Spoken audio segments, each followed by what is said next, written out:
Okay, ಈಗ charge sheet ನಲ್ಲಿ ಏನೇ ಉಲ್ಲೇಖ ಆಗಿರಬಹುದು, ಆದ್ರೆ ಫೈನಲಿ ದರ್ಶನ್ ಅವ್ರನ್ನ ಕೇಳ್ತಾರೆ. ಹೇಳ್ತಾರೆ, ಹೌದಲ್ಲ. 330ನಲ್ಲಿ ಅಕ್ಯೂಸ್ ಸ್ಟೇಟ್ಮೆಂಟ್ ಆಗುತ್ತೆ. ಈಗ accused will be in this thing in front of the judge. ಆಗ the defence advocate cannot speak anything here. Defence advocate for Chandan is like Shri ನಮ್ಮ ನಾಗೇಶ್ ಸಾಹೇಬರು.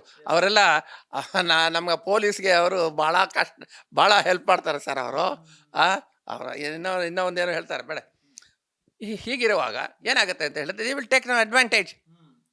Who the prosecution will take and the defense will take an advantage, because ಇಲ್ಲಿ both the defense as well as the prosecution ಯಾರ್ಯಾರು benefit ತಗೊಳ್ತಾರೆ ಅಂತ ನೋಡಬೇಕು. The benefit of doubt comes, the case will go. ಇಷ್ಟೇ simple ಆಗಿ. ಈಗ accuse statement ಮೇಲೆ ಹೊಟ್ಟೋಗ್ಬಿಟ್ರೆ case ಹೊಟ್ಟೋಗ್ಬಿಡುತ್ತೆ. ಈಗ ಈ ದರ್ಶನ್ ಅವರನ್ನ ನ್ಯಾಯಾಧೀಶರು ಪ್ರಶ್ನೆ ಮಾಡುವಾಗ, ನಾನು ಅಲ್ಲಿ ಚಾರ್ಜ್ ಶೀಟ್ ನಲ್ಲಿರುವಂತ ಏನು ಅಂಶಗಳಿದಾವಲ್ಲ, ನಾನು ಹೇಳಿಲ್ಲ ಸರ್ ಅಂದ್ಬಿಟ್ರೆ ಏನಾಗುತ್ತೆ ಸರ್? ಹೇಳಿದ್ರೆ ಅಷ್ಟೇ ಹೇಳಪ್ಪ ಸಾಕು. Because this statement becomes a false statement. False statement recorded by the police ಅಂತ ಹೇಳಿದ್ರೆ ಆಗೋಗ್ಬಿಡುತ್ತೆ. ಇಲ್ಲ ಅವ್ನು ಸಿಗ್ನೇಚರ್ ಹಾಕಿದ್ದಾನೆ due to the pressure, due to the this thing, ಏನೋ ಅವನಿಗೆ ಹೆದರ್ಸೋದು ಇದು ಮಾಡ್ತಾರಲ್ಲ, ಹೆದರ್ಸೋದು ಅವನ ಸ್ಟೇಟ್ಮೆಂಟ್ ಅವನು ಸೈನ್ ಮಾಡಿದ್ದಾನೆ ಸರ್ ಅಂತ ಆಗುತ್ತೆ. ಈಗ ಆಗ ಡಿಫೆನ್ಸ್ ಅಡ್ವೊಕೇಟ್ ಏನು ಮಾಡ್ತಾನೆ, ಇಲ್ಲ ಸರ್ ಅದು ಅವರು ಮಾಡ್ಕೊಂಡಿದ್ದಾರೆ ಪೊಲೀಸವರು, ಅದು ಜಡ್ಜ್ಗೆ ಗೊತ್ತಾಗುತ್ತೆ. He knows where to do and what to do and what not to do ಅಂತ ಹೇಳಿದ್ದೆ. And how it was recorded ಅಂತ ಹೇಳಿದೆ ಗೊತ್ತಾಗುತ್ತೆ ಆಗ ಜಡ್ಜ್ಗೆ. ಆಯಿತು, let him what, because the defence advocate like Nagesh cannot speak anything. ಆಗ ಈ ಒಂದು ಸ್ಟೇಟ್ಮೆಂಟ್ ಆಗುವಾಗ ಯಾರ್ದು, ದರ್ಶನ್ದು, accused all the 17 persons advocates cannot speak anything. Only judge puts the questions. ಅವ್ನು ಕ್ವಶನಿಯರ್ ಹಾಕ್ತಾನೆ ಅಂದ್ರೆ ಒಂದು ಪೇಜಷ್ಟು ಹೊರಟೋಗ್ಬಿಡುತ್ತೆ. ಅವನು ಒಂದೊಂದು ವಿಟ್ನೆಸ್ದು ಅವನು ಏನೇನು ನಡೆದೆ ಅದೆಲ್ಲ ಹೇಳ್ತಾನೆ. ಅದು ಈ ವಿಟ್ನೆಸ್ ಹೀಗೆ ಹೇಳಿದ್ದಾನೆ, ಪವಿತ್ರ ಗೌಡ ಹೀಗೆ ಹೇಳಿದ್ದಾಳೆ, ಪ್ರದೀಪ್ ಹೀಗೆ ಹೇಳಿದ್ದಾನೆ, ಕಾರ್ತಿಕ್ ಹೀಗೆ ಹೇಳಿದ್ದಾನಪ್ಪ ಅಂತ ಹೇಳಿದೆ ಎಲ್ಲ ಹೇಳ್ತಾನೆ ಜಡ್ಜು. ಅವನು ಇಲ್ಲ ಇಲ್ಲ ಇಲ್ಲ ಇಲ್ಲ ಅಂತಾನೆ. ಮೊದಲೇ ಟ್ಯೂಷನ್ ಆಗಿರುತ್ತೆ ಯಾರಿಗೆ, ಅಕ್ಯೂಸ್ಗೆ. ಇಲ್ಲ ಏನು ಕೊಡಿದ್ರು ಇಲ್ಲ ಇಲ್ಲ ಅಂತ ಹೇಳು. ಆಗ ಈ ಸ್ಟೇಟ್ಮೆಂಟ್ ರೆಕಾರ್ಡ್ ಆಗಿರೋದ ಹೀಗೆ ಹೇಳಿದೆಯಲ್ಲ ಅಂತೇಳಿ ಅದನ್ನು ಇಲ್ಲ ಅಂತ ಹೇಳಿದೆ. That becomes null and void. ಆದ್ದರಿಂದ one should be very careful by this thing prosecution witness like Chandan ಮಾಡುವಾಗ ಈ statement it is not correct. This is the voluntary under IPC Section 27 of the Indian evidence act. ಇದನ್ನು ಮಾಡುವಾಗ ಬಹಳ ಹುಷಾರಾಗಿ ಮಾಡಬೇಕು. ನನಗೆ ಕರೆದುಕೊಂಡು ವಿತ್ ಇನ್ ಇನ್ವೆಂಟೆಡ್ ಕಾಮರ್ಸ್ ಕರೆದುಕೊಂಡು ಹೋದರೆ ಇಂಥ ಸ್ಥಳದಲ್ಲಿ ನಾನು ಶೂನನ್ನು ಇಟ್ಟಿದ್ದೀನಿ ಅಂತ ಹೇಳಿದ್ರೆ ದಟ್ ಬಿಕಮ್ಸ್ ಮೆಟೀರಿಯಲ್ ಎವಿಡೆನ್ಸ್. ಹೌದು, ಅವನಿಗೆ ಇದು ಮಾಡಿದ್ರು, that is admitted in the court, not this much. ಈಗ ಏನು 8 ಪೇಜ್ ಏನೋ ಆಗಿದೆಯಲ್ಲ, ಈಗೆಲ್ಲ ಬಂದ್ಬಿಟ್ಟಿದೆ. ಈಗ not this statement that has been this thing. ಅವನು ಏನು ಸ್ಟೇಟ್ಮೆಂಟ್ ಹೇಳಿದ್ದಾನೆ ಅದರಲ್ಲಿ ನನಗೆ ಕರೆದುಕೊಂಡು ಹೋದರೆ ನಾನು ತೋರಿಸುತ್ತೇನೆ ಅಂತ ಹೇಳಿದ್ರೆ ದಟ್ ಬಿಕಮ್ಸ್ ಎನ್ ಎವಿಡೆನ್ಸ್.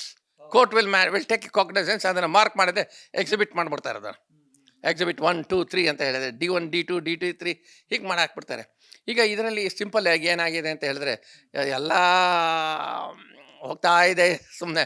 ಎಲ್ಲ ಸ್ಟೇಟ್ಮೆಂಟು ಅವನು ನಾನೇ ಮಾಡಿರೋದು, ಎಲ್ಲ ನೀನೇ ಮಾಡಿರೋದು. ಅದು ನೀನು ಮಾಡದೇ ಇರೋದು ಯಾವುದು ಅಂತ ಕೇಳಿದ್ರೆ judge what you will tell. ಹೌದು ಸ್ವಾಮಿ, ನಾನು ಏನೂ ಮಾಡೇ ಇಲ್ಲ, ಯಾರು ಪೊಲೀಸರು ರೆಕಾರ್ಡ್ ಮಾಡ್ಕೊಂಡಿದ್ದಾರೆ ಅಂತ ಹೇಳಿದ್ರೆ ಪ್ರಾಸಿಕ್ಯೂಷನ್ ಕೇಳ್ತಾನೆ ಅವನು. ಜಡ್ಜು, ಏನಪ್ಪ ನೀನು ಇದರಲ್ಲಿ ಸ್ಟೇಟ್ಮೆಂಟ್ ಎಲ್ಲ ರೆಕಾರ್ಡ್ ಮಾಡ್ಕೊಂಡಿದ್ರಲ್ಲ ಐವೋ, but here it changes because the judge will ask the questions to all the 17 members. 17 members proforma ಆಗುತ್ತೆ ಅವ್ರಿಗೆ. ಈಗ ಫಾರ್ ಎಕ್ಸಾಂಪಲ್ ದರ್ಶನ್ದೇ ಆಗಬೇಕು ಅಂತ ಹೇಳಿದ್ರೆ ನಿಯರ್ಲಿ ಒಂದು 15-20 ಪೇಜ್ ಆಗೋದು ಕ್ವಶನ್ ಇಯರ್ ಮಾಡ್ತಾನೆ ನಾನು. ಯಾರು, judge will sit and read everything and ಅವ್ನು ಕ್ವಶನ್ ಇಯರ್ ಹಾಕ್ತಾನೆ. ಕ್ವಶನ್ ಇಯರ್ ಮಾಡ್ಕೊಂಡಿದೆ ಒಂದೊಂದು ಕ್ವಶನ್ಗೆ ಅವನು ಉತ್ತರ ಕೊಡಬೇಕಾಗುತ್ತೆ. ಯಾರು, Darshan. Not only Darshan, all the accused persons, where in the benefit is only the darshan, the accused persons will get the benefit of directly telling to the court. This is the one section, that's 313 of the CRPC. ಅಲ್ಲಿ ಬಹಳ ಅವ್ರಿಗೆ benefit ಸಿಕ್ಬಿಡುತ್ತೆ. ಅವ್ರು ಏನು ಬೇಕಾದ್ರೂ ಹೇಳ್ಕೊಂಡು, ನಾನು ಮಾಡಲಿಲ್ಲ ಸರ್, ನಾನು ಮಾಡಿಲ್ಲ, ಮತ್ತು ರೆಕಾರ್ಡ್ ಮಾಡಿದ್ದೀರಲ್ಲ ಅದು ಸುಳ್ಳು ಸರ್, ಇದು ಸುಳ್ಳು ಸರ್, ಹೀಗೆ ಬಂದ್ಬಿಡುತ್ತೆ. ಆಲ್ ದಿ 17 ಅಕ್ಯೂಸ್ ಪರ್ಸನ್ಸ್ಗೂ ಇದು ಮಾಡ್ತಾನೆ. That will a big bundle ಆಗೋಗ್ಬಿಡುತ್ತೆ. ಅದು ಇವ್ರದ್ದು 3999 ಪೇಜ್ಗಳು ಹಾಕಿದಾರಲ್ಲ, ಅದನ್ನು ಹಾಗೆ ಆಗಿಬಿಡುತ್ತೆ ಸ್ಟೇಟ್ಮೆಂಟ್ಸ್ ಎಲ್ಲ. ಮುಂದಕ್ಕೆ ನೋಡಬೇಕು ಏನೇನಾಗುತ್ತೆ ಅಂತ. What the Darshan will say under Section 313 statement ಒಂದು ಆಗುವಾಗ ಏನೇನು ಹೇಳ್ತಾನೆ ಅನ್ನೋದನ್ನು ನಾವು ಕೇಳಬೇಕು. ಅಕಸ್ಮಾತ್ ಆಗಿ ನಾವು ಕೊಲೆ ಮಾಡಬೇಕು ಅಂತಾನೆ ರೇಣುಕಾ ಸ್ವಾಮಿನ ಕರ್ಕೊಂಡು ಬಂದಿರಲಿಲ್ಲ, ಒಂದೆರಡು ಹೊಡೆದು ಬುದ್ಧಿ ಕಲ್ಸೋಕಂತ ಕರ್ಕೊಂಡ್ ಬಂದಿದ್ವಿ ಅಂತ ಹೇಳಿದ್ರೆ, ಅಂದ್ರೆ ಕೊಲೆ ಮಾಡೋ ಉದ್ದೇಶನೇ ಇರ್ಲಿಲ್ಲ ಅಂತ ಹೇಳಿದ್ರೆ ಈ ಕೇಸ್ನಿಂದ ದರ್ಶನ್ ತಪ್ಪಿಸ್ಕೊಳ್ಬೋದಾ? ಆಗ ದರ್ಶನ್ ತಪ್ಪಿಸ್ಕೊಳಕ್ಕಾಗ ಸರ್. ದರ್ಶನ್ ಯಾವಾಗ ನಾವು ಡಿಫೆನ್ಸ್ ಅಡ್ವೊಕೇಟ್ ಸರ್, ಅದು ಪಟ್ಟಣಗೆರೆ ಇದು ಶೆಡ್ ಇದೆಯಲ್ಲ ಸರ್, ಅದು ಸೀಸ್ ಮಾಡಿರೋ ವೆಹಿಕಲ್ಸು ಅದು ಇದು ತೊಗೊಂಡು ಬಂದಿರ್ತಾರೆ ಸರ್, ಅಲ್ಲಿ ಹಾಕ್ತಾರೆ. ಪ್ಲಸ್ ಶೂಟಿಂಗ್ ನಡೀತದೆ ಸರ್ ಅಲ್ಲಿ, ಏನು ಪಿಕ್ಚರ್ದು ಶೂಟಿಂಗ್ ನಡೀತದೆ. ನಾವು ಭಾಳ ಹೋಗ್ತಾ ಇದ್ದೀವಿ, ಪವಿತ್ರ ಗೌಡ ಎಲ್ಲ ಬರ್ತಾಯಿದ್ರು, ನೋಡ್ತಾ ಇದ್ರು, ಈ ಹುಡುಗರೆಲ್ಲ ಬರ್ತಾಯಿದ್ರು ಸರ್ ಅಲ್ಲಿ ನೋಡೋಕ್ಕೆ ಅಂತ ಹೇಳ್ಬಿಟ್ರೆ. ಸರಿ, ನಿಮ್ ಜೊತೆಗೆ ಶೂಟಿಂಗ್ಗೆ ಯಾರ್ಯಾರು ಡೈರೆಕ್ಟರ್ ಬಂದಿದ್ರು ಅಂತೆಲ್ಲ ಕೇಳಲ್ವಾ ಸರ್? ಕೇಳ್ತಾರಲ್ಲ, ಯಾರ್ಯಾರಪ್ಪ ಬಂದಿದ್ರು. ಆಗ ಡೈರೆಕ್ಟ್ರು ಅವನು ಇವನು ಕ್ಯಾಮ್ರಾಮ್ಯಾನು ಅವ್ರು ಇವರು ಎಲ್ಲ ಬಂದಿದ್ರು ಅಂತ ಹೇಳ್ತಾರೆ ಅಷ್ಟೇ. ಅಲ್ಲ, ಅದು defence will take the advantage, not the prosecution. ಈಗ ಯಾಕಂದರೆ ಪ್ರಾಸಿಕ್ಯೂಷನ್ ಇಸ್ ಮೋಸ್ಟ್ ಇಂಪಾರ್ಟೆಂಟ್. ಇವರು ಹೊಸದಾಗಿ ಅವ್ರು ಭಾಳ ಚೆನ್ನಾಗಿ ಅವ್ರು CBI ಪ್ರಾಸಿಕ್ಯೂಟರ್, ಅವರು ಭಾಳ ಒಳ್ಳೆಯ ಪ್ರಾಸಿಕ್ಯೂಟರ್ ಹಾಕಿದ್ದಾರೆ. ಈಗ ಈ ಕೇಸಲ್ಲಿ ಅವ್ರು ತೊಗೊಳ್ತಾರೆ. ಈಗ ನೀವು ಕೇಳಬೇಕಾಗ, ಕೋರ್ಟ್ಗೆ ಹೋಗಿದ್ದೆ ಕೂತ್ಕೊಂಡಿದ್ದೆ, ನೀವು ಕೇಳಬೇಕಾಗ ಸೀಟೇ ಸಿಗೋದಿಲ್ಲ ನಿಮಗೆ. ಹಾಂ, ಹೇಳಿ. ಅಕಸ್ಮಾತ್ ಆಗಿ, ಅದೇ ನಾನು ಈಗಾಗಲೇ ಹೇಳಿದ್ನಲ್ಲ, ನಾವು ಹೋಗಿದ್ವಿ ಬಟ್ ಕೊಲೆ ಮಾಡೋ ಉದ್ದೇಶ ಇರಲಿಲ್ಲ ಅಂತ ಅಂದ್ರೆ ಬಚಾವ್ ಆಗ್ತಾರ ದರ್ಶನ್? That is impossible. ನಾವು ಬಚಾವ್ ಆಗ್ತೀವಿ ಸರ್, ನಾವು ಹೊರಗೆ ಇದೆಲ್ಲ ಇಷ್ಟೆಲ್ಲ ಸ್ಟೇಟ್ಮೆಂಟ್ ಎಲ್ಲ ಬಂದು ಕೊಟ್ಟಿದೆಯಲ್ಲಪ್ಪ. ಇಂಥ ಒಂದು ಸ್ಟೇಟ್ಮೆಂಟ್ ಮೋರ್ ದ್ಯಾನ್ 233 ಸ್ಟೇಟ್ಮೆಂಟ್ಸ್ ಎಲ್ಲ ಕೊಟ್ಟಿದ್ದಾರಲ್ಲ, ಅದರಲ್ಲಿ ಇಷ್ಟು ಜನನು ಹೇಳಿದಾರಲ್ಲ ನೀನು ಹೋಗಿದ್ದಾನೆ ಅಂತ ಹೇಳಿದೆ.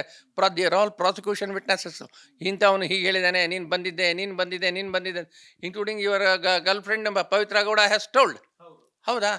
Weather it is for murder or for kidnapping, whatever it may be, but anyhow you have gone to the spot like Pattanagere shed. ಹಾಂ, ಆಗತ್ತೆ ಅದು.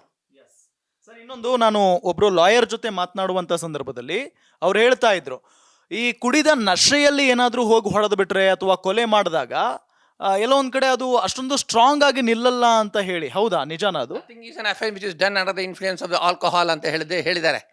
ಅದು ಹೇಳಿದ್ರೆ to what extent, because whether the police has collected the blood sample of the accused for either DNA or for this thing, ಯಾವುದಕ್ಕೆ for ಅವನು consume ಮಾಡಿದ್ದಾನೆ alcohol ಅಂತ ಹೇಳಿದ್ರೆ, ಆಲ್ಕೋಹಾಲ್ ಕನ್ಸ್ಯೂಮ್ ಮಾಡಿದ್ರೆ ಟು ವಾಟ್ ಎಕ್ಸ್ಟೆಂಟ್, ಇಷ್ಟು ಮಿಲಿಗ್ರಾಮ್ಸ್ಗೆ ಅವನು ಮಾತಾಡ್ಬೋದು, ಚೆನ್ನಾಗೇ ಇರ್ತಾನೆ ಅಂತ ಹೇಳಿದ್ರೆ ಹೇಳ್ಬೋದು. When you can go to the Pattanagere and other along with Pavithra Gowda and others, ಅವ್ನು ಚೆನ್ನಾಗಿರ್ತಾನೆ. ಹೌದಾ? ದಾರಿನಲ್ಲಿ ಅವನೇ ಡ್ರೈವ್ ಮಾಡ್ಕೊಂಡು ಹೋಗ್ತಾರೆ. ಅವಾಗ he under the influence of this thing, ಏನು drinks, he drives the car. ಆಗ ಪೊಲೀಸ್ನವ್ರು ಹೇಳಿದ್ರೆ, ಆಗ ನೀವು ಏನು ಮಾಡಿದ್ರಿ, when you have collected this thing blood sir, after 2-3 days ಅಂತ ಆದಮೇಲೆ ಸರ್ ಅವನು ಕಸ್ಟಡಿ ಸಿಗ್ತಾವ, ನಾವು ಇದರಿಂದ ಕರ್ಕೊಂಡು ಬಂದೀವಿ ಸರ್ ಮೈಸೂರಿಂದ ಆಗ ಅಂತ ಹೇಳಿದ್ರೆ, ಅಷ್ಟೊತ್ತಿಗೆ ಏನಾಗಿರುತ್ತೆ, the alcohol will dissolve. Alcohol ಅಷ್ಟೊಂದು ಪರ್ಸೆಂಟೇಜ್ ಬರೋದಿಲ್ಲ. ಆ ಒಂದು ಪರ್ಸೆಂಟೇಜಲ್ಲಿ ಮಾತ್ರ that man can be this thing included under nothing is an offense which is done under the influence of alcohol ಅಂತ ಹೇಳಿದ್ರೆ ಹೇಳ್ಬಾರ್ದು. ಸುಮ್ಮನೆ ಆದರೂ ಅವನು ಕುಡಿದಾರೆ ಸರ್ ಅಂತ ಹೇಳಿದ್ರೆ ಅದನ್ನು ಟೆಸ್ಟ್ ಮಾಡ್ತಾರೆ, ಬ್ಲಡ್ ಟೆಸ್ಟ್ ಮಾಡ್ತಾರೆ, ಬ್ಲಡ್ ಗ್ರೂಪ್ ಮಾಡ್ತಾರೆ, ಬ್ಲಡ್ DNA ಮಾಡಿಬಿಡ್ತಾರೆ ಎಲ್ಲ. ಹಾಂ, ಹೀಗೆಲ್ಲ ಇರುತ್ತೆ. ಹೌದು. ಇನ್ನು ದರ್ಶನ್ ಈಗ ಎಲ್ಲ 17 ಆರೋಪಿಗಳನ್ನು ವಿಚಾರಣೆಗೆ ಒಳಪಡಿಸಿದಂತ ಸಂದರ್ಭದಲ್ಲಿ 17 ಆರೋಪಿಗಳು ಹೇಳಿಕೆಯನ್ನ ಕೊಟ್ಟಿರೋದು ಸರ್. ಕೊಲೆ ಆದಂತ ಸಂದರ್ಭದಲ್ಲಿ ದರ್ಶನ್ ಶೆಡ್ ನಲ್ಲಿ ಇರಲಿಲ್ಲ, ಅವರು ಅವ್ರ ಮನೆಯಲ್ಲಿದ್ರು. ಹಾಗಾಗಿ ಕೊಲೆಗೂ ಇದಕ್ಕೂ ದರ್ಶನ್ಗೂ ಸಂಬಂಧ ಇಲ್ಲ ಅಂತ ಹೇಳ್ಬೋದಾ ಅಂತ? ಅದು that is left to the this thing, ಅದಕ್ಕೋ ಡಿಫೆನ್ಸ್ ಅಡ್ವೊಕೇಟ್ಗೆ. ಅವರ ಕ್ಲೈಂಟ್ ಇರ್ತಾರಲ್ಲ, ಅಕ್ಯೂಸ್ ಪರ್ಸನ್ಸ್, ಹೇಳಪ್ಪ ಹಿಂಗೇಳಪ್ಪ ಅಂತ ಹೇಳಿದ್ದೆ. ಬಟ್ ಎವಿಡೆನ್ಸಿಯರಿ ವ್ಯಾಲ್ಯೂ ಬಂದಿರುತ್ತಲ್ಲ ಇಲ್ಲಿ, ಯಾಕಂದರೆ ಶೂಸು ಅವ್ರಿಗೆ ಕಲೆಕ್ಟ್ ಮಾಡ್ಕೊಂಡಿದ್ದಾನೆ. ಎಲ್ಲಿಗೆ ದರ್ಶನ ಅಲ್ಲಿಗೆ ಹೋಗಿದಾಗ ಅದರಲ್ಲಿ ಇದ್ದಿದ್ದು ಮಣ್ಣು ಎಲ್ಲ ಇದು ಮಾಡಿದ್ದಾರೆ. ಆ ಮಣ್ಣು ದರ್ಶನಲ್ಲಿದ್ದ ಮಣ್ಣು ಅದನ್ನ ಇದು ಟ್ಯಾಲಿ ಆಗುತ್ತೆ ಒಂದು. ಇನ್ನು ಒಂದು ನೆಕ್ಸ್ಟು ಅಲ್ಲಿ ಪಟ್ಟಣಗೆರೆಗೆ ಹೋದಾಗ ಅಲ್ಲಿಂದ ಮಣ್ಣ ಎಲ್ಲ ಕಲೆಕ್ಟ್ ಮಾಡ್ಕೊಂಡು ಬರೋದು ಮಹಜರಲ್ಲಿರುತ್ತೆ. Mahazar witness will become this thing strong witness for in this case. ಹಾಂ, ನಾವು ಸುಮ್ಮನೆ ಆದರೂ ಅದು ಹೇಳಿಬಿಟ್ರೆ ನಾವು ಆಗಲ್ಲ ಸರ್, ಅವನು ಇರಲಿಲ್ಲ, ಮತ್ತೆ ಯಾರಿದ್ರು ಏನು ಪವಿತ್ರ ಗೌಡ ಇದ್ಲ? ಮತ್ತು ಇವನು ಡಿಸೀಸರ್ ಇದ್ನ? Who should tell? The accused persons has to tell. ಆಗ ಏನಾಗುತ್ತೆ, ಅಷ್ಟೊತ್ತಿಗೆ ಎವಿಡೆನ್ಸಲ್ಲಿ ಬಂದಿತ್ತು 233 ವಿಟ್ನೆಸಸ್ಸಲ್ಲಿ. ಅದರಲ್ಲಿ ಒಂದು 100 ವಿಟ್ನೆಸ್ ನಾವು ಅವ್ರು ಎಕ್ಸಾಮಿನ್ ಮಾಡಿದ್ದೆ, ದರ್ಶನ್ ಇದ್ದ ಅಂತ ಹೇಳಿದ್ರೆ ಬಂದ್ಬಿಡ್ತು ಅಂತ ಹೇಳಿದ್ರೆ ಯಾರೇನೋ ಅವರು ಅಡ್ವರ್ಸ್ ಆಗಿ ಹೇಳೋಕ್ಕಾಗಲ್ಲ. ಅದರ ಮೇಲೆ ಇಟ್ ಗೋಸ್ ಅಗೇನ್ಸ್ಟ್ ಡೆಮ್. ಆಯಿತು. ಅದರಲ್ಲಿ ಕೆಲವರ ಇದರಲ್ಲಿ ಯಾವುದು ಅಕ್ಯೂಸ್ ಪರ್ಸನ್ಸ್ ಎಲ್ಲ 164 ಆಗೋಗ್ಬಿಟ್ಟಿದೆ. ಹೌದಾ? 164 ಆಗಿದೆ. ಆ 164 ಸ್ಟೇಟ್ಮೆಂಟಲ್ಲಿ ಆ ಜಡ್ಜ್ ಕೇಳ್ತಾನೆ, ನಿಂದು 164 ಮ್ಯಾಜಿಸ್ಟ್ರೇಟ್ ಮುಂದೆ ಆಗಿದೆಯಲ್ಲಪ್ಪ ಅಂತ ಕೇಳ್ತಾನೆ. ಹೌದು ಸರ್ ಆಗಿದೆ, ನಾನು ಹೋಗಿ ನಾನು ಇಂಥ ಕೋರ್ಟ್ ಹಾಲಲ್ಲಿ ನಾನು ಕೊಟ್ಟಿದ್ದೆ ಸರ್ ಅಂತ ಹೇಳಿ.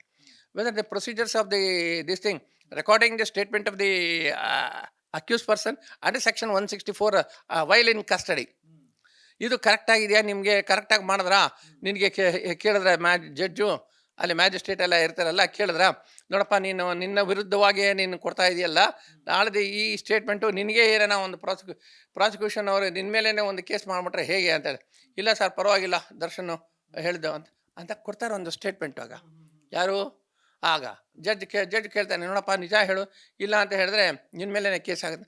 ಆ 164 ಸ್ಟೇಟ್ಮೆಂಟು ಆಗ ಏನಾಗುತ್ತೆ, ಕೋರ್ಟಲ್ಲಿ ಪ್ರಾಸಿಕ್ಯೂಷನ್ ತಗೊಳುತ್ತೆ. ಆ ಸೀಲ್ಡ್ ಕವರ್ ಇರ್ತಾರೆ, ಆ ಸೀಲ್ಡ್ ಕವರ್ ತೆಗೆದಿದ್ದೆ ಪ್ರಾಸಿಕ್ಯೂಷನ್ ಅವ್ರು ಏನು ಮಾಡ್ತಾರೆ, ಆಗ ಜಡ್ಜ್ ಓದ್ತಾನೆ, ಓದ್ಲೇನಪ್ಪ ನಿನ್ನ ಮುಂದೆ ಹೇಳಿ ಸರ್. ಆಗ ನೀನು ಜಡ್ಜ್ ಮುಂದೆ ಇಷ್ಟೆಲ್ಲ ಮ್ಯಾಜಿಸ್ಟ್ರೇಟ್ ಮುಂದೆ ಹೇಳಿದಿರಿ. ಮ್ಯಾಜಿಸ್ಟ್ರೇಟ್ ಯಾಕಪ್ಪ ಹೇಳ್ತಾರೆ, ಮ್ಯಾಜಿಸ್ಟ್ರೇಟ್ ಅವರು ನಾವು ಇಲ್ಲಿ ಕೋರ್ಟಿಗೆ ಕಳಿಸಿದ್ವಿ, ನಾವು ಕೇಳಿದ್ವಿ ಏನಂತ, ಏನಪ್ಪ ನಿನ್ನ ಮುಂದೆ ಜಡ್ಜ್ ಮುಂದೆ ನಿಮ್ಮ ಕೊಟ್ಟಿದ್ದಾರೆ ಸ್ಟೇಟ್ಮೆಂಟು, ಯಾರ ಪವಿತ್ರ ಗೌಡ ಅವರು ಯಾರಾನ, ಹೌದು ಸರ್ ಕೊಟ್ಟಿದ್ದಾರೆ, ಕ್ಯಾನ್ ಯು ಐಡೆಂಟಿಫೈ, ಎಸ್ ಇವರೇ ಸರ್ ಕೊಟ್ಟಿದ್ದು ಸ್ಟೇಟ್ಮೆಂಟು ಅಂತ ಹೇಳ್ಬಿಟ್ಟು ಮುಗಿದೋಯ್ತಲ್ಲ. ಹೌದಾ, ಇವರು ಏನಪ್ಪ ಹೇಳಿದ್ದಾರೆ ಅಂತ ಹೇಳಿದ್ರೆ ಅವನು ಹೇಳ್ತಾನೆ, ಸರ್ ಹೀಗೆ ಸ್ಟೇಟ್ಮೆಂಟು ಇಂಥ ತಾರೀಕು ಇಂಥ ಡೇಟಲ್ಲಿ ವಾರದಲ್ಲಿ ಇಷ್ಟು ಟೈಮಿಂಗ್ಸ್ ಎಲ್ಲ ಇರುತ್ತಲ್ಲ, ಇಂಥ ಕೊಟ್ಟಿದ್ದಾನೆ ಸರ್ ಅಂತ ಸ್ಟೇಟ್ಮೆಂಟ್ ಹೇಳ್ತಾನೆ. ಯಾರು ಅಕ್ಯೂಸ್ ಪರ್ಸನ್, ಜಡ್ಜ್ ಹೇಳ್ತಾರೆ. ಆಗ ಜಡ್ಜ್ ಎಲ್ಲ ಓದ್ತಾರೆ, ಓದಿದೆ ಎಲ್ಲ ಸ್ಟೇಟ್ಮೆಂಟ್ ಎಲ್ಲ ರೆಕಾರ್ಡ್. ಆಗ ಇವನಿಗೆ ಬಿಟ್ಟಿದ್ದ ಇವರೇ ಕೇಳ್ತಾರೆ, 164 ನೀನು ಮ್ಯಾಜಿಸ್ಟ್ರೇಟ್ ಮುಂದೆ ಹೀಗೆ ಹೇಳಿದೆಯಪ್ಪ ಅಂತ ಹೇಳಿದೆ, ಒಂದೊಂದು ಲೈನು ಎಕ್ಸಿಬಿಟ್ ಆಗಿಬಿಡುತ್ತೆ. ಈಗ ಇಲ್ಲಿ ದರ್ಶನ್ ಏನಿದೆ ಸ್ಟೇಟ್ಮೆಂಟ್ ಏನಿದೆ ಬಿಡಿದು, ದರ್ಶನ್ ಏನಿದೆ ಒಂದು ಪ್ಯಾರಾದ ಫಸ್ಟಲ್ಲಿ ಎಲ್ಲ ಸ್ಟೇಟ್ಮೆಂಟ್ಗಳು ರೆಕಾರ್ಡ್ ಆಗಿಬಿಡುತ್ತೆ. ರೆಕಾರ್ಡ್ ಆಗುತ್ತೆ, D1 D2 D3 D3 4 D4 ಅಂತ ಹೇಳಿದ್ರೆ ಡಿಫೆನ್ಸ್ನು ಹಾಕೊಂಡ್ಬಿಡ್ತಾರೆ. ಆಗ ಕಷ್ಟ ಆಗುತ್ತೆ ಯಾರಿಗೆ, the person who is telling. ಯಾಕಂದರೆ ಆಲ್ರೆಡಿ ಜಡ್ಜ್ ಮುಂದೆ ಹೇಳ್ತು ಅಂತ ಹೇಳಿದ್ರೆ ಮ್ಯಾಜಿಸ್ಟ್ರೇಟ್ ಮುಂದೆ ಅದು ಗೌರ್ಮೆಂಟ್ ಸರ್ವೆಂಟ್ ಇರ್ತಾನೆ, ಅದು ಜುಡಿಷಿಯಲ್ ಇರ್ತಾನೆ, ಅವನು ಕೊಡದೆ ಅವನ ಮುಂದೆ ಸುಳ್ಳು ಹೇಳಿದೆ ನೀವು ಅಂತ ಹೇಳಿದ್ರೆ ಅವ್ರ ಮೇಲೆ ಒಂದು ಕೇಸ್ ರಿಜಿಸ್ಟರ್ ಆಗ್ಬಿಡುತ್ತೆ 182 IPC ಆಗೋಗ್ಬಿಡ್ತು. ಅಂದರೆ 2 years conviction on the spot he will be taken into custody. ಇದರಲ್ಲಿ ಇನ್ನೂ ಒಂದು ಬೆನಿಫಿಟ್ ಏನಿದೆ, ಅದೆಲ್ಲ ಅಕ್ಯೂಸಲ್ ಸ್ಟೇಟ್ಮೆಂಟ್ ಎಲ್ಲ, ಸರ್ ನನಗೆ ಅಪ್ರೂವರ್ ಮಾಡಿಬಿಡಿ ಸರ್, ನಾನು ನಿಜ ಹೇಳಿದ್ದೀನಿ ಸರ್ ಅಂತ ಹೇಳಿದೆ, court will take a cognisance of that one. ಹೌದಾ ನೀನು ನಿಜ ಹೇಳಿದೆಯಪ್ಪ, ಹೌದು, ಆದರೆ ನಿನಗೆ ಅಪ್ರೂವರ್ ಅಂತ ಹೇಳಿದ್ರೆ who should file the application, the prosecution has to file an application after taking this thing ಏನು ಫ್ರಮ್ ಇನ್ವೆಸ್ಟಿಗೇಟಿಂಗ್ ಆಫೀಸರ್ ಅವರು ಆಗ ತಗೊಂಡಿದ್ದೆ. ಆಗ ಇವನಿಗೆ he can be treated as an approver ಅಂತ ಹೇಳಿದೆ. Once if the court takes him as an approver he will get the benefit of this thing bail. ಅವನು ಆಗ ಖುಷಿ ಆಗ್ಬಿಡ್ತಾನೆ, ಬೇಲ್ ಸಿಕ್ಬಿಡ್ತಲ್ಲಪ್ಪ ನನಗೆ ಅಂತ ಹೇಳಿದ್ರೆ. ಇದನ್ನು ಈಗ ಹೇಳೋಕ್ಕಾಗಲ್ಲ, ಈಗ ಏನೋ ನಾವು ಹೇಳ್ಬಿಡ್ತೀವಿ ಅಷ್ಟೇ ಈಗ. ಬಿಕಾಸ್ ಅವನಿಗೆ ಬೆನಿಫಿಟ್ ಆಫ್ ಡೌಟ್ ಯಾವಾಗ ಬರುತ್ತೆ, this thing he will gets the bail. Approver ಆಗಿಬಿಡ್ತಾನೆ, ಅಪ್ರೂವರ್ ಆದಮೇಲೆ he will be release on bail. ಯಾವಾಗ ರಿಲೀಸ್ ಮಾಡ್ತಾರೆ, ಇನ್ನೂ ಸ್ವಲ್ಪ ದಿವಸ ಆದಮೇಲೆ ಅಂತ ಹೇಳಿದ್ದೆ. ಬಿಕಾಸ್ ಅವನು ಹೇಳ್ತಾನೆ, ಸರ್ ನನಗೆ ಈಗ ಏನು ನಿಜ ಹೇಳ್ಬಿಟ್ಟಿದ್ದೀನಿ, ನನಗೆ ಥ್ರೆಟ್ ಇದೆ ಸರ್ ಅಂತ, ನಿನಗೆ ಪೊಲೀಸ್ ಕಸ್ಟಡಿಗೆ ತೊಗೊಳ್ತೀವಿನಪ್ಪ, ನಿನಗೆ ಇದು ಕೊಡ್ತೀವಿ, ಏನು ವರಿ ಮಾಡ್ಕೊಂಬೇಡ, ಮನೆ ಹತ್ರ ಪೊಲೀಸ್ ಗೀಲೀಸ್ ಹಾಕಿ ಎಲ್ಲ ಇದು ಮಾಡ್ತೀವಿ ಅಂತ ಹೇಳಿದ್ರೆ, one day he will be release on bail. And ಮತ್ತೆ ಕೋರ್ಟ್ಗೆ ಯಾವ ದಿವಸ ಬರಬೇಕು ಅಂತ ಹೇಳಿದ್ರೆ ಆ ದಿವಸ ನೀನು ಬರಬೇಕು, ನೀನು ಸ್ಟೇಟ್ಮೆಂಟ್ ಹೇಳಬೇಕು ಅಂತ. ಎಸ್ ಸರ್ ಅಂದ್ಬಿಟ್ರೆ ಮುಗಿದೋಯ್ತನಲ್ಲ.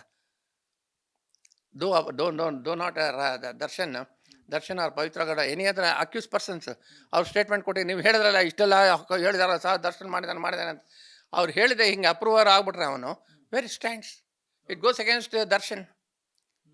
ಒನ್ಸ್ ಅಪ್ರೂವರ್ ಅದರಲ್ಲಿ 164 ಸ್ಟೇಟ್ಮೆಂಟಲ್ಲಿ ಇದಾಗುತ್ತೆ, ಅದನ್ನು ನಿಜ ಅಂತ ಹೇಳಿದೆ ಇವನು ಪ್ರೂವ್ ಮಾಡಿಬಿಟ್ರೆ ನಾಳೆ ದಿವಸ ಅವನಿಗೆ Darshan it goes against Darshan. ಆದರೆ ಹುಷಾರಾಗಿ ಅದು left the defence advocate as well as the prosecution.